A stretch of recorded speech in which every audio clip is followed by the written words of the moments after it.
7절, 8절 구약성경 774페이지 있습니다. 7절, 8절 우리 한 목소리로 같이 봉독하겠습니다. 너희가 하나님을 위하여 불의를 말하려느냐? 그를 위하여 속임을 말하려느냐? 너희가 하나님의 낯을 따르려느냐? 그를 위하여 변론하려느냐? 아멘. 기도드리겠습니다. 살아계신 하나님 아버지 감사합니다. 이 시간 또 성경이 말하는 하나님의 뜻을 체계적으로 우리가 공부하려고 하는데 잘 익혀서 또 마음에 새겨서 믿고 순종하고 다른 사람들에게 전할 때에도 또 체계적으로 잘 전할 수 있는 우리 모두가 되게 도우소서. 이 시간 함께하여 주시기를 바라고 예수 그리스도의 이름으로 기도드렸습니다. 아멘. 네, 오늘은 십계명을 해석하는 그러한 방법을 우리가 또 배우는데 다섯 번째부터 그 기준을 좀 배우겠습니다. 그래서 다섯 번째 우리 한 목소리로 같이 읽겠습니다. 하나님께서 금하시는 것은 언제라도 행해서는 안 되며 하나님께서 명하시는 것은 항상 우리의 의무입니다. 그러나 어떤 특정한 의무는 모든 시대에 걸쳐 행해야 될 것은 아닙니다. 두 가지를 말하고 있는데 하나님께서 금하시는 거면 언제라도 행해서는 안 되고 하나님께서 명하시는 거면 언제라도 항상 해야 된다라는 거죠. 그러니까 오늘 우리가 욥기 13장 7절, 8절을 읽었는데 하나님께서 거짓말을 금하셨죠. 거짓말을 금하셨으면 거짓말은 언제나 하면 안 된다라는 거예요. 그래서 여기 보게 되면 하나님을 위해서 거짓말을 할 수 있는 것 아닌가라고 생각을 하지만 안 된다라는 거예요. 왜냐? 하나님이 거짓말을 금했기 때문에 하나님의 영광을 위해서 불의를 행할 수는 없는 거죠. 그러니까 마찬가지로 예를 들어서 우리나라에서 이제 여러 가지 동성애 같은 것도 마찬가지죠. 동성애가 우리나라에서 합법적으로 만약에 제정이 되면 그 법적으로는 동성애를 해도 돼요. 우리나라 대한민국의 법으로서는. 그런데 이제 성경으로서는 동성애를 항상 행하면 안 된다라는 거죠. 아무리 이렇게 대한민국의 법이 동성애를 행해도 된다라고 말했을지라도 하나님이 금하고 있는 것이라면 그것이 구약 때에만 하지 말아라, 신약 때에만 하지 말아라, 아니면 100년 동안만 하지 말아라 그렇게 말씀하신 게 아니고 항상 하지 말아라 그랬으면 항상 하지 말아야 돼. 그리고 항상 해라 그랬으면 항상 해야 되는 거예요. 그러니까 이것이 이게 예를 들어서 하나님의 영광을 위해서 하나님을 위해서 우리가 거짓말을 할 수 있다, 불의를 말할 수 있다라고 하게 되면 그 다음부터는 이제 죄가 관영하게 되는 거죠. 그러니까 예를 들어서 우리가 교회를 위해서 선교하기를 위해서 우리가 도박을 해서 돈을 이제 벌어서 하나님께 헌금을 그렇게 할 수 있냐? 그거 안 됩니다. 그러니까 하나님을 위하고 교회를 위하고 선교를 위한다고 할지라도 그렇게 죄를 져서 돈을 벌어서 도둑질해서 하나님을 선교헌금으로 쓴다?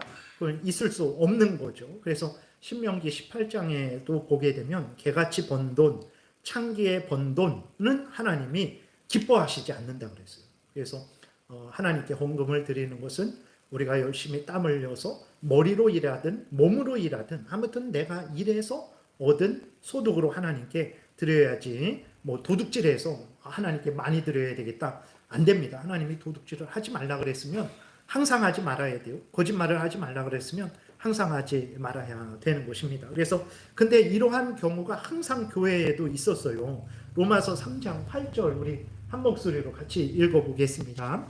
또는 그러면 선을 이루기 위하여 악을 행하자 하지 않겠느냐?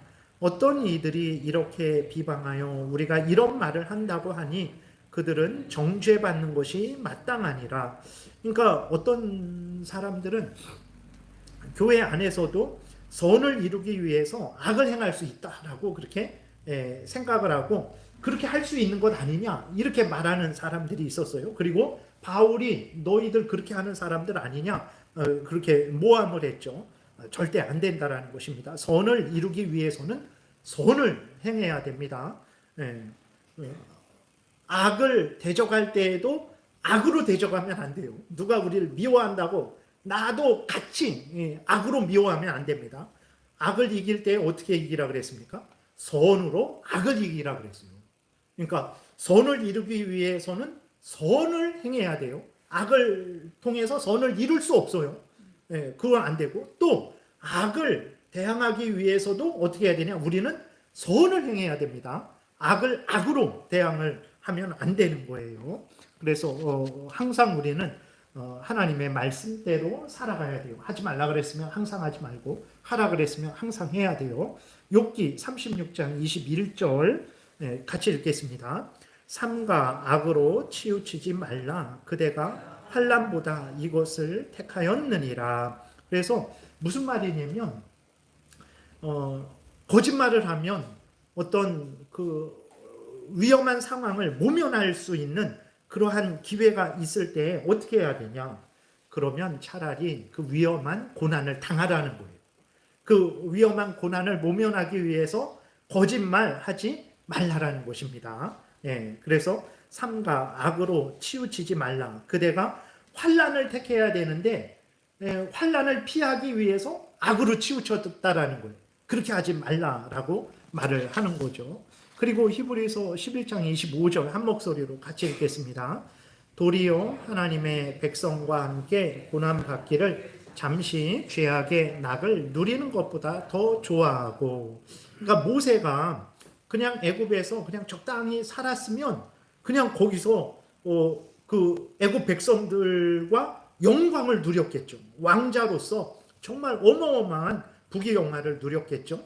그런데 모세는 그 부귀영화, 그러니까 자기가 하나님의 백성이고 하나님의 뜻대로 살아가야 된다라는 것을 억누르고 그냥 애굽 사람으로 살아갔으면 그 왕궁에서 복된 인생을 살아갔을 텐데, 모세는 어떻게 했습니까?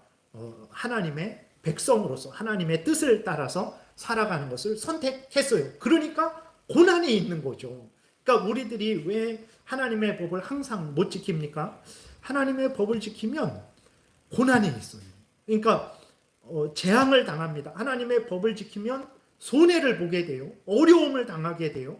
그러니까 하나님의 법을 안 지키는 거죠. 그러니까 어쩔 수 없어서 하나님의 법을 안 지킨다라고 이렇게 우리가 핑계를 대는데, 그러지 말고 성경은 뭐라고 말하냐면 차라리 고난을 당해라. 그게 너희들이 할 일이고 그게 하나님의 영광이 드러나고 그것이 궁극적으로는 너희들이 복을 받는 일이다 라고 이렇게 성경이 말을 하고 있다라는 것입니다. 신명기 4장 8절 9절 교독하겠습니다. 제가 먼저 읽을게요. 오늘 내가 너희에게 선포하는 이 율법과 같이 그 규례와 법도가 공의로운 큰 나라가 어디 있느냐?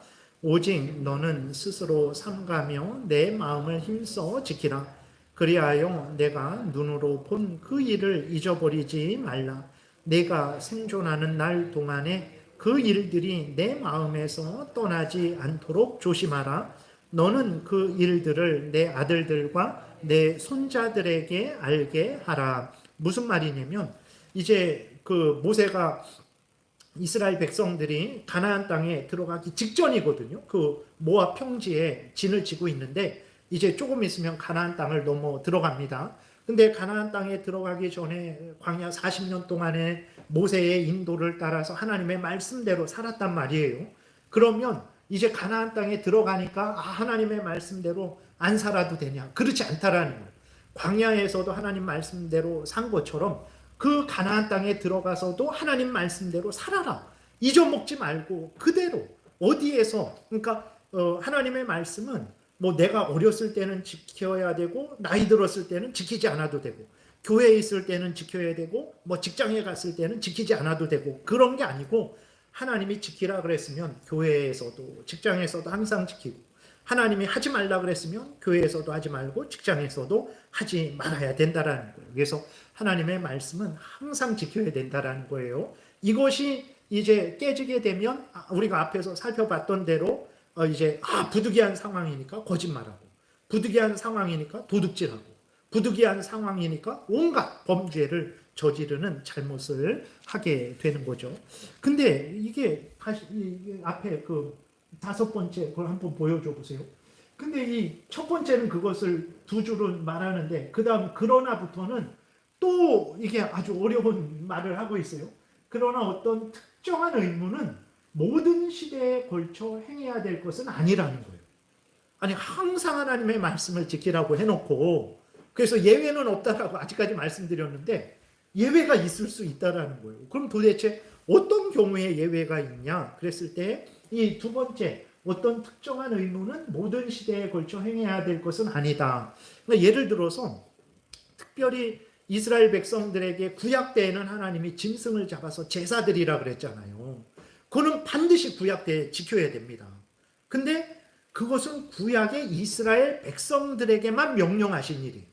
지금 우리 신약 시대 우리 제일장로교회 이 세상에 있는 교회들에게는 그걸 명령하지 않은 거죠. 그러니까 하나님이 명령했지만 그 어떤 명령은 그 시대에만 국한되는 게 있어요. 이스라엘 백성들에게만 국한되는 게 있거든요. 그것은 모든 시대 모든 사람들이 지키지 않아도 되죠. 그러니까 예를 들어서 그 출애굽기나 민수기나 그쪽에 보게 되면 도둑질했으면 4배를 갚아라. 소가 들이받았으면 이렇게 해라 저렇게 해라. 그런 게 있거든요. 근데 그것은 그 법을 예를 들어서 도둑질했으면 4배 갚아라. 그것을 오늘날 대한민국 사람들도 도둑질했으면 4배 갚아라. 그건 아니죠. 그러니까 구약 때에 나오는 그 하나님께 제사 드리는 법, 구약 이스라엘 나라의 법은 특정한 시대, 특정한 사람들에게만, 이스라엘 백성들에게만 해당되는 거예요. 우리가 오늘날 똑같이 지킬 필요는 없어요. 물론 그 정신은 똑같아야 됩니다. 그러니까 도둑질 하면 4배를 갚아라는 것은 도둑질 하지 말고 범죄했을 때는 거기에 정당한 형벌을 가하라. 그리고 공의롭게 살아라라는 그 정신은 똑같지만 그 명령을 그대로 우리가 지킬 수는 없는 거죠. 그러한 의미가 있고 두 번째로는 이 어떤 의미냐면 어떤 특정한 의미는 모든 시대에 걸쳐 행할 것은 아니다. 그러니까 구약의 의식법 제사법은 구약의 이스라엘 백성들에게 구약 시대에만 해당된 거니까 신약의 교회들이 지킬 것은 아니다. 정신은 이어받지만 그리고 또 어떤 의미냐면 넘겨보세요. 거기 마태복음 12장 7절에 이게 뭐냐면 나는 자비를 원하고 제사를 원하지 아니하노라 하신 뜻을 너희가 알았더라면 무죄한 자를 정죄하지 아니하였으리라. 이게 뭔 말이냐면 예수님하고 제자들이 안식일 날 예배 제사 드리러 가는데 예배 드리러 가는데 배가 고프니까 제자들이 배가 고프니까 이렇게 밀밭을 지나가다가 그 이삭을 이렇게 훑어갖고 그걸 이렇게 껍질을 까서 그것을 먹었어요. 배가 고프니까. 그러니까 그것을 보고 바리새인들이 아니 안식일 날에는 아무 일도 하지 말고 예배만 드리라 그랬는데 왜 일을 하냐는 거예요. 이 껍질을 까서 이렇게 먹냐는 거죠. 그러니까 안식일 날 일을 하지 말아라. 안식일을 거룩히 지키라는 거는요. 거룩은 구별되는 것을 말하는데 6일 동안 구별하라는 거예요. 그러니까 6일 동안에 할 일, 가정일, 직장일, 내가 쉬는 일, 여러 그런 일은 6일 동안에 하고 안식일은 그 6일과 같이 살지 말고 다르게 살라라는 거예요. 어떻게 다르게 사냐? 하나님께 공적으로 예배하고 사적으로 예배하고 같이 기도하고 개인적으로 기도하고 같이 성경 읽고 개인적으로 성경 읽고 그렇게 이 주일은 안식일은 구별되게 살라라는 거거든요. 그게 거룩하게 지키라는 거예요. 6일과 구별되게. 그래서 사실은 6일 그 안식일 날에 그렇게 어떤 일은 하지 말아야 돼요. 그런데 그 안식일 날에 일하지 말라고 하나님이 명령했을 때 안식일을 지키라는 거죠. 근데 그 일하지 말라고 했을 때 밥도 먹지 말라는 거냐? 그거는 아닙니다. 밥도 먹지 말라는 건 아니거든요. 그러니까 안식일 날에 이제 예를 들어서 또 어떤 몸이 너무 아파서 이렇게 누워 있을 수밖에 없는 그런 경우가 있잖아요. 안식일 날에 주일날에 반드시 교회에 나와야 됩니다. 목숨을 걸고 교회에 나와야 돼요. 근데 도저히 못 나오는 상황이 있죠. 그러면 우리가 아니 안식일은 반드시 교회 나와서 주일은 예배 드려야 되는데 왜 못 나옵니까? 라고 그렇게 말을 할 수 있는데, 근데 그 부득이한 경우, 도저히 뭐 걸어갈 수도 없고 도대체 거기 갔다 오면 진짜 죽을 것 같고 그런 경우는 이제 부득이 가정에서 쉴 수밖에 없는 거죠. 그러니까 주일은 반드시 지켜야 됩니다. 근데 아주 부득이한 경우는 주일을 함께 모여 예배를 못 드릴 수가 있는 거죠. 반드시 모여 예배 드려야 돼요. 히브리서에서 말씀하고 있는 것처럼 모이기를 패하지 말고 반드시 모여서 예배 드리라고 했는데, 그러나 정말 부득이한 경우는 그 명령을 지키지 못할 때가 있다라는 거죠.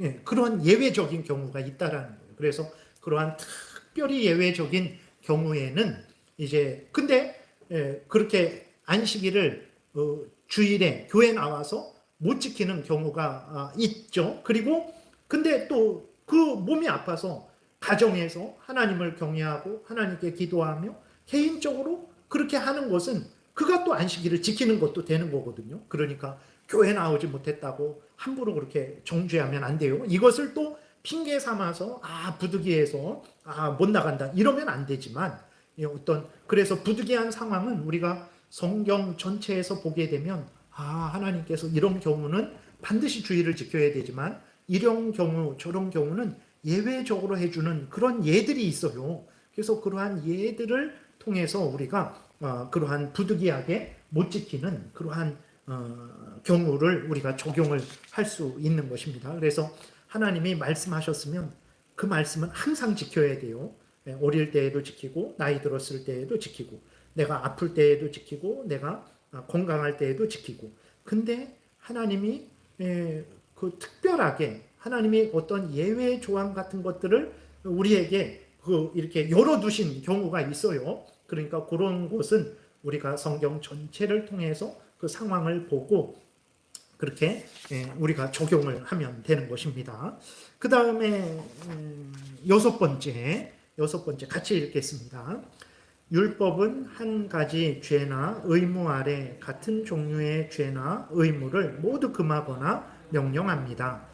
여기에는 이것들의 원인, 수단, 기회, 모양, 그리고 이것들을 부추기거나 격려하는 것도 모두 포함됩니다.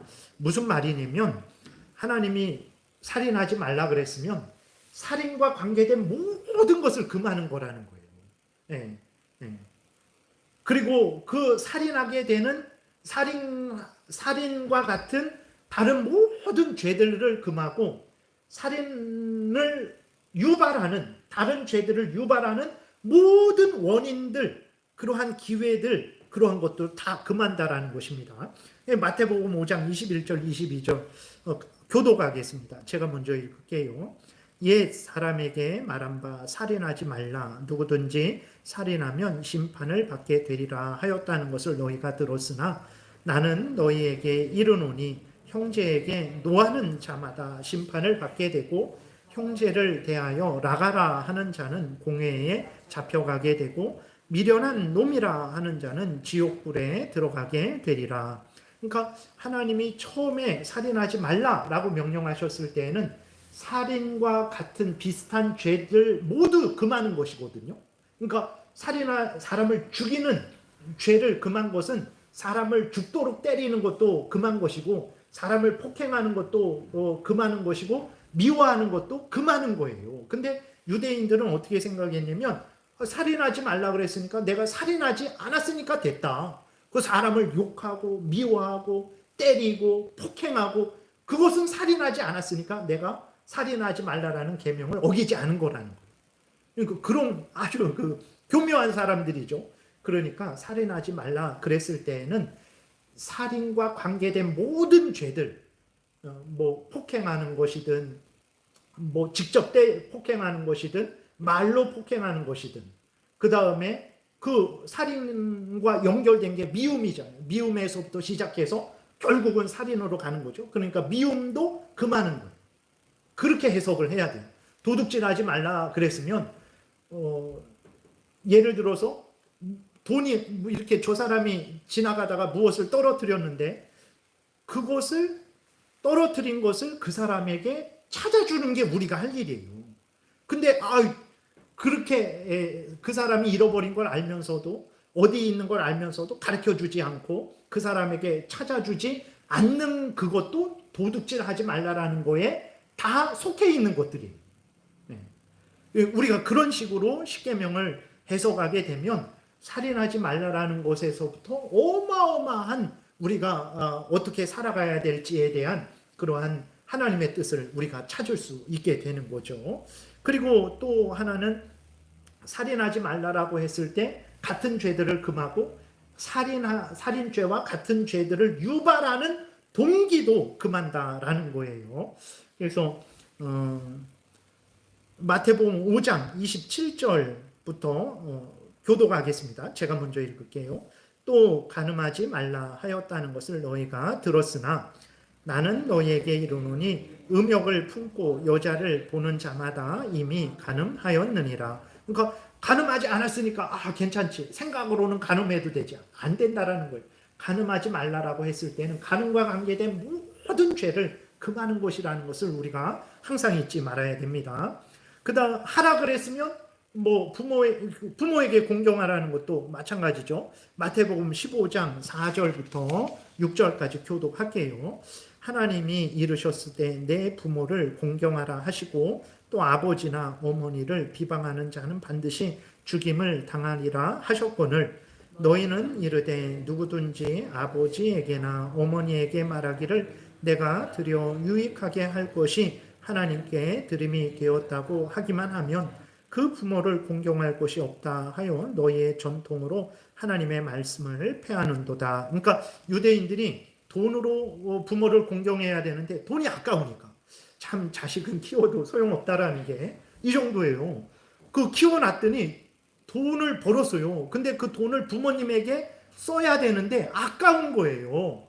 그러니까 내가 100만 원 벌었는데 10만 원만 써야지 하고 나머지 90만 원을 예를 들어서 고르반 하나님께 드렸어요. 그러니까 어머니, 내가 정말 어머니를 위해서 이 돈 100만 원을 다 쓰고 싶은데 하나님께 드렸기 때문에 내가 어머니를 위해서는 쓸 수 없어요. 근데 그게 진짜 하나님께 드렸으면 그러면 안 되죠. 헌금을 드렸는데 그걸 찾아서 부모님을 위해서 쓸 수는 없죠. 근데 이 바리새인들은 하나님께 진짜 드리고 싶어서 드린 게 아니고 부모님을 섬기려고 하는 마음도 없고 무엇은 마음이 있었냐면 돈에 대한 탐욕이 가득했던 거예요. 그래서 그 돈을 하나님께 드리지도 않고 드렸다고 해놓고 실제로 드리지도 않고 갖고 있는 거예요. 자기가 쓰면서. 그런데 말로 고르반 했으니까 이건 하나님께 바친 거예요 라고 했으니까 부모님을 위해서 쓰지도 않고 하나님께 드리지도 않고 자기만 위해서 쓰는 거죠. 그래서 부모님을 그러니까 물질을 통해서 부모님을 공경하지 않는 거예요. 근데 자기들은 부모를 공경하고 있다라고 생각하고 있는 거예요. 왜 그러냐? 마음으로 공경하니까. 근데 하나님이 부모를 공경하라 그랬을 때에는 마음으로도 공경하고 자기 시간을 내어서 부모님도 공경하고 자기 물질도 바쳐서 부모님도 공경하라는 거예요. 그러니까 유대인들은 부모님을 공경하라 그랬을 때 마음으로만 하면 되지라고 생각을 했는데 하나님은 그 부모님을 공경하라는 거기에 마음으로도 시간적으로도 그 다음에 물질로도 다 공경하라는 거예요. 그러니까 하지 말라 그랬으면 그것과 관계된 모든 것을 하지 말라라는 거예요. 하라 그랬으면 그것과 관계된 모든 것을 하라는 거예요. 이렇게 십계명을 해석해야 됩니다. 그러면 내가 하지 말아야 될 일이 뭔가 잘 알게 되죠. 십계명은 10가지밖에 없는데 그것을 하지 말라라는 것은 그것과 관계된 모든 것을 하지 말라라는 것이구나 하면 내가 하지 말아야 될 것이 뭔지 알게 됩니다. 그리고 십계명은 10가지밖에 없잖아요. 하라는 거, 근데 하라는 것은 그것과 관계된 모든 것을 하라는 거구나. 이렇게 해석을 하게 되면 내가 해야 될 것이 무엇인지를 알게 됩니다. 하나님이 일일이 다 여기에 며칠의 날에는 무엇을 하고 어떤 경우는 저것을 하고 그렇게 말씀하시지 않았어도 이렇게 십계명을 적용하면 하지 말아야 될 것과 해야 될 것을 우리가 잘 알게 되는 거죠. 그리고 히브리서 10장 교독하겠습니다. 서로 돌아보아 사랑과 선행을 격려하며 모이기를 패하는 어떤 사람들의 습관과 같이 없어요? 이유로 없다고? 이것만 없어요? 아, 내가 이걸 또 하다가 잘못했나 봐요. 그래서 잘 들어보세요. 제가 읽어드릴게요. 히브리서 10장이에요. 아까도 말씀드렸던 건데 서로 돌아보아 사랑과 선행을 격려하며 모이기를 패하는 어떤 사람들의 습관과 같이 하지 말고 오직 권하여 그날이 가까움을 볼수록 더욱 그리하자 그랬어요. 그러니까 서로 돌아보라 그랬으면 어떻게 합니까? 서로 사랑하고 서로 격려하는 그 서로 돌아보는 그 일과 관계된 모든 것을 다 하라는 거예요.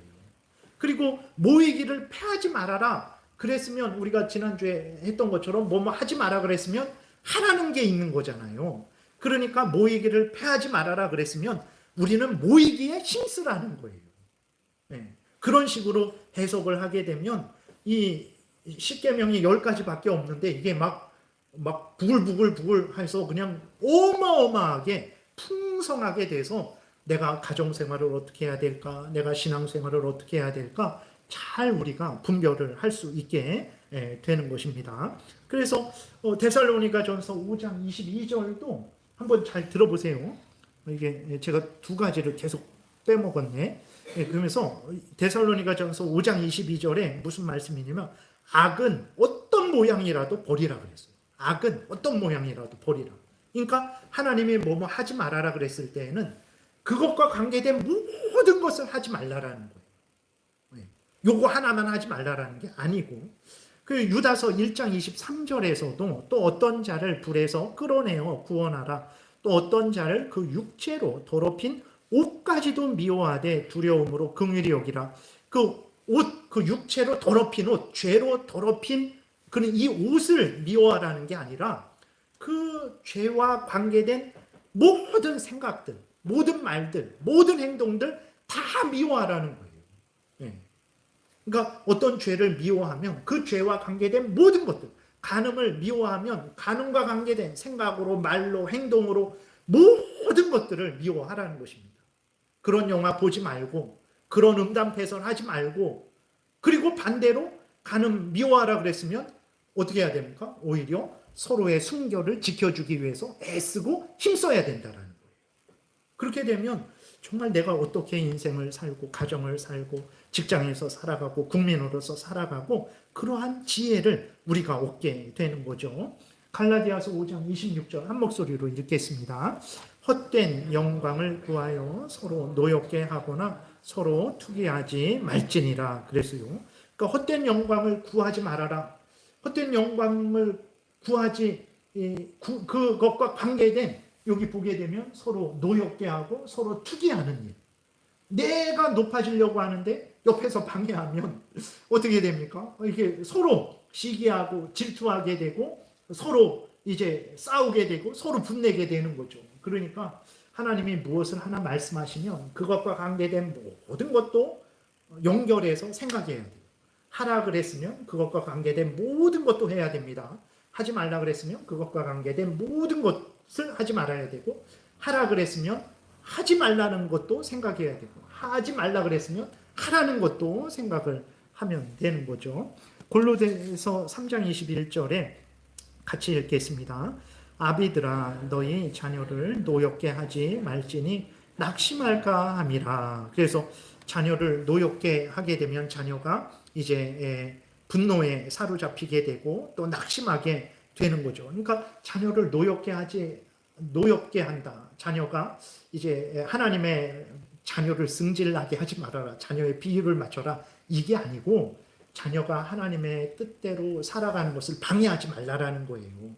그러기 위해서는 그 자녀가 하나님의 뜻대로 살아가도록 다른 모든 것들을 도와줘야 되는 거죠. 그렇게 살아가지 못하게 하는 모든 것들을 금해야 된다라는 것입니다. 이렇게 해석을 하면 아주 십계명이 10개밖에 안 되지만 무궁무진하게 우리가 적용할 수 있어요. 그 다음에 7번째 같이 읽겠습니다.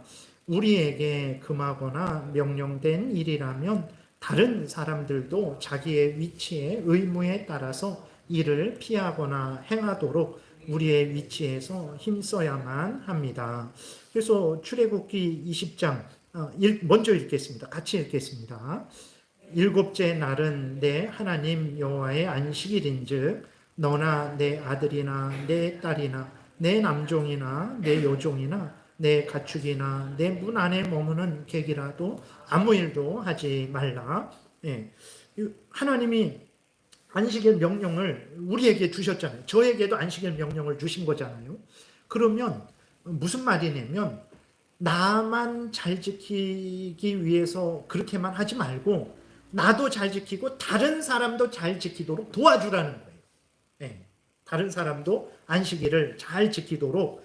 그러니까 예를 들어서 제가 안식일을 지키면 여러분들, 권사님들, 집사님들이 안식일을 잘 지키도록 목사로서 내가 할 수 있는 한에서 도와주라는 거죠. 기도해 드리고 또 어떤 이렇게 어렵고 헷갈리는 그런 것이 있으면 성경으로 잘 이렇게 알려드리고 그래서 정말 안식일을 잘 지킬 수 있도록 돕는 거죠. 그 여러분들만 안식일을 잘 지키는 것이 아니라 다른 사람들이 주일을 잘 지키도록 도와야 되는 거예요.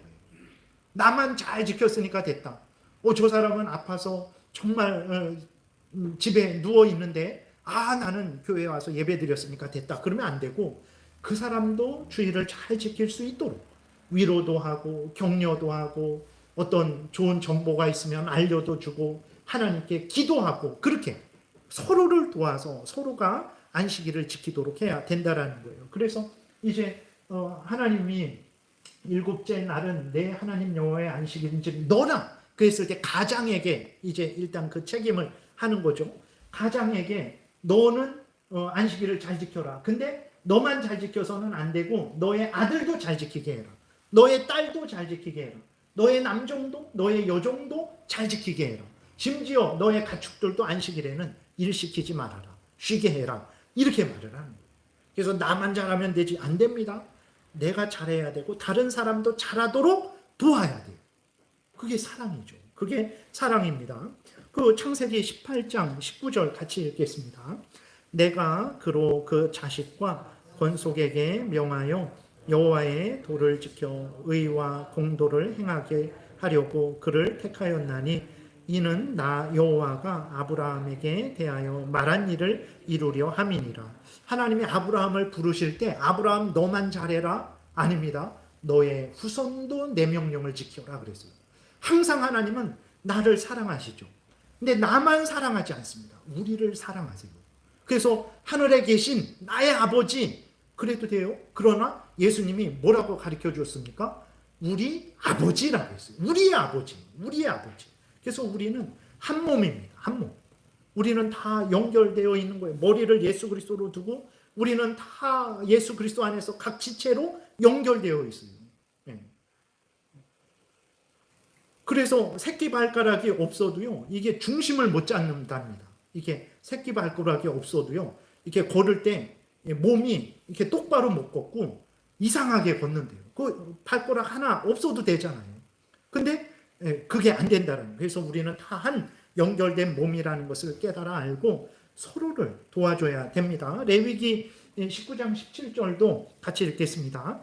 너는 내 형제를 마음으로 미워하지 말며 내 이웃을 반드시 견책하라. 그러면 내가 그에 대하여 죄를 담당하지 아니하리라.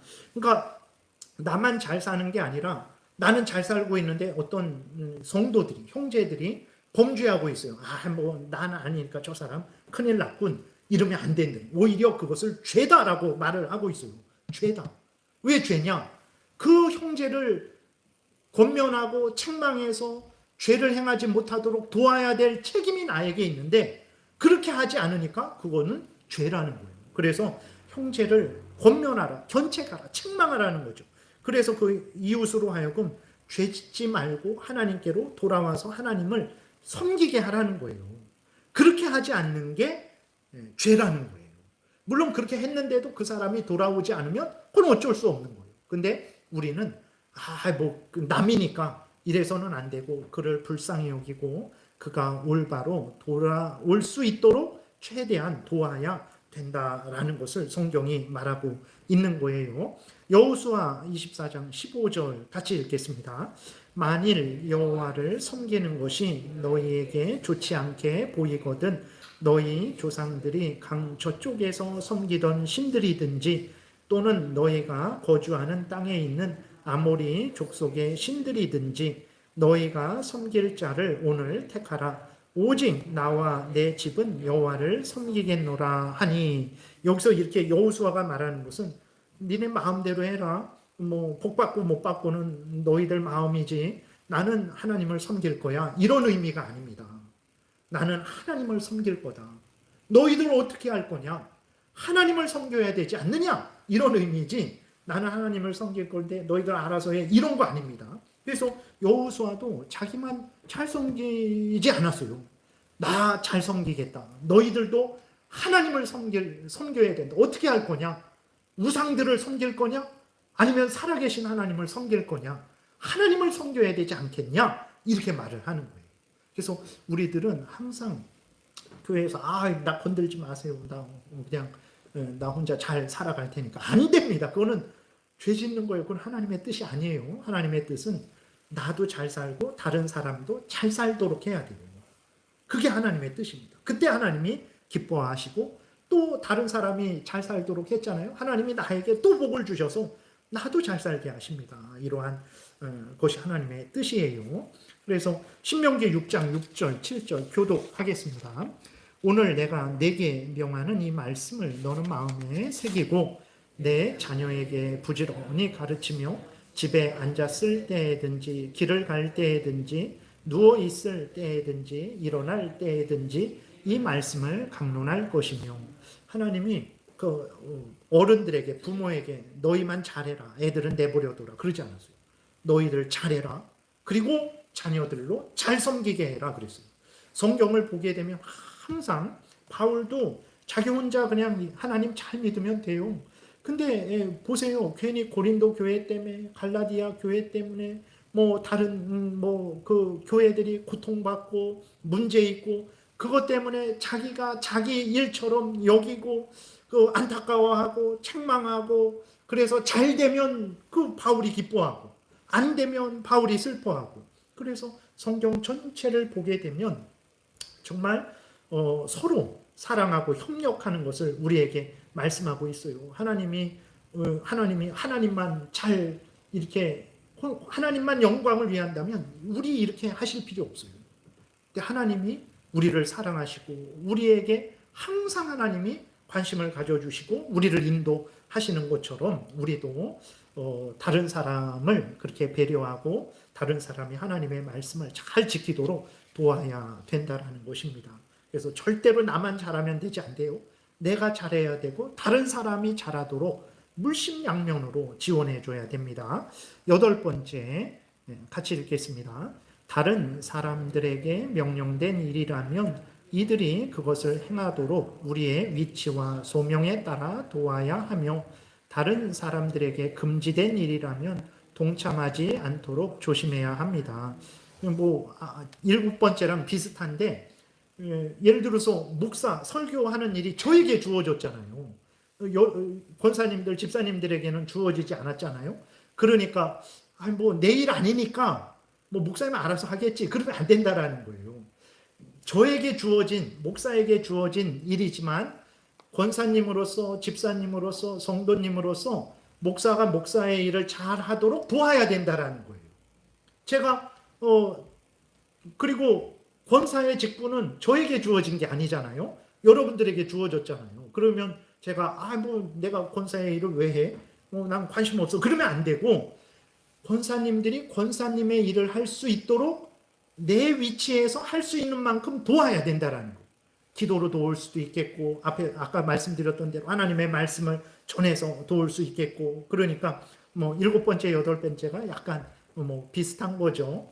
그러니까 어쨌든 나에게 명령된 것을 다른 사람도 지키도록 돕고, 또 다른 사람에게 명령된 것을 내가 내 위치에서 또 그 사람이 잘 지키도록 돕고, 그러니까 이래저래 도와야 된다라는 거예요. 그래서 바울이 그렇게 열심히 도왔어요. 고린도후서 1장 24절 같이 읽겠습니다. 우리가 너희 믿음을 주관하려는 것이 아니요 오직 너희 기쁨을 돕는 자가 되려 함이니 이는 너희가 믿음에 섰음이라. 그래서 바울이 막 자기가 지배해갖고 자기 마음대로 하려는 게 아니고 고린도 교회를 위해서 바울이 얼마나 애쓰고 힘썼는지 모릅니다. 다른 교회들을 위해서도 그러고. 왜 그랬냐? 아까 앞 7번째, 8번째 말하는 대로 정말 그들이 하나님을 잘 섬기도록 그들의 의무를 잘 감당하도록 바울이 돕기 위해서 그런 거예요. 그래서 여기에서도 내가 너희들을 주관하려는 거 아니다. 내가 너희들 왕노릇 하려는 것도 아니고 너희들 지배하려는 것도 아니다. 내가 이렇게 너희들 관심 갖는 것은 너희들을 도우려는 거다. 왜 그러냐면 고린도 교회에서 바울이 전도했잖아요. 그래서 처음에는 바울을 잘 믿고 따르다가 중간에 거짓 선지자가 와갖고 바울을 모함하고 바울은 거짓 선지자고 막 이렇게 했어요. 그러니까 고린도 사람들이 바울이 자기들의 관심 갖는 것을 가지고 뭔가 이렇게 캥기는 게 있으니까 저러는 거 아니야? 우리를 통해서 뭔가 뜯어가려고 저러는 거 아니야? 막 이러한 생각을 했어요. 그러니까 바울이 그런 거 전혀 아니고 내가 너희들에게 이렇게 관심 갖는 것은 그러니까 고린도 교회가 바울을 의심하고 불신했으면 사실 인간적으로 기분 나쁘면 야 니네들 마음대로 해라. 이 배은망덕한 사람들아 그렇게 할 텐데 바울이 그러지 않고 그들로 하여금 설명하고 올바른 것을 가리키고 올바르게 행동하도록 그렇게 한 것은 뭔가 이렇게 캥겨서 뭔가 거짓말 들통 날까봐 아부하려고 그러는 게 아니고 그게 성도로서 마땅한 본분이기 때문에 그들을 돕는 게 바울의 일이기 때문에 도운 거예요. 그래서 우리들이 이러한 마음과 태도로 서로 도와야 되는 거예요. 그리고 두 번째는 이제 그게 다른 사람들이 죄 짓는 거에 절대 동침하면 안 됩니다. 예. 죄를 질 때는 책망하라 그랬죠. 그래서 돌이키게 해야지 그 죄를 짓는데 같이 동참하면 안 되는 거예요. 나쁜 짓인 줄 알면서 같이 거기에 참여하면 안 됩니다. 그래서 디모데전서 5장 22절 읽고 에베소서 5장까지만 읽고 마치겠습니다. 같이 읽겠습니다. 아무에게나 경솔히 안수하지 말고 다른 사람의 죄에 간섭하지 말며 내 자신을 지켜 정결하게 하라. 이것은 그 다른 죄 듣지 말든지 죄 짓든지 말든지 내버려 두라는 의미가 아니고 다른 사람이 죄 지면 기도해 줘야 됩니다. 말해 줘야 돼요. 오 집사님 잘못된 건데 큰일 납니다. 그만하셔야 됩니다. 말해줘야 되는 거지. 여기서는 이제 그 죄에 같이 참여하지 말라라는 거. 그것이 작은 죄든 큰 죄든 그 죄에 동참하지 말라라는 거예요. 네. 그 다음에 학생들은 그런 경우가 있잖아요. 누구 왕따 시킬 때 같이 왕따 시키는 그런 학생들은 많이 그러잖아요. 절대 그러면 안 된다는 거. 오히려 그렇게 하지 말아라 라고 말을 해야지 그 잘못된 모든 죄에 동참하면 안 돼요. 에베소서 5장 11절 같이 읽겠습니다. 너희는 열매 없는 어둠의 일에 참여하지 말고 도리어 책망하라. 그렇죠. 죄에 동참해서는 안 되고 올바른 것을 알려줘서 고치게 해야 됩니다. 안 고치면 어쩔 수 없지만 우리가 해야 될 일은 나만 잘하면 안 되고 서로 같이 믿음 생활 잘하기를 위해서 애쓰고 힘써야 돼요. 그래서 이 십계명뿐만 아니라 성경 말씀을 이렇게 우리가 다음 주에 간략하게 한번 다시 정리할 텐데 이런 식으로 성경과 십계명을 해석하면요 어마무지하게 풍성한 적용을 할 수 있어요. 그래서 여러분들이 뭐 이렇게 성경에 창념하면 창념할수록 신앙생활 잘하게 되고 그 다음에 일상생활도 잘할 수 있게 됩니다. 예, 기도드리겠습니다. 하나님 아버지 참으로 성경을 내 마음대로 보지 않고 성경이 알려주는 대로 성경을 보고 교회가 역사적으로 객관적으로 공적으로 성경을 잘 해석하는 그러한 열매들이 있는데 그것들을 우리들이 잘 배워서 성경을 풍성하게 깨달아 알고 우리의 신앙생활 할 때 일상생활 할 때 우리가 잘 적용하여서 우리 자신도 유익을 얻고 다른 사람에게도 참된 유익을 끼치게 도우소서 예수님 이름으로 기도드렸습니다. 아멘.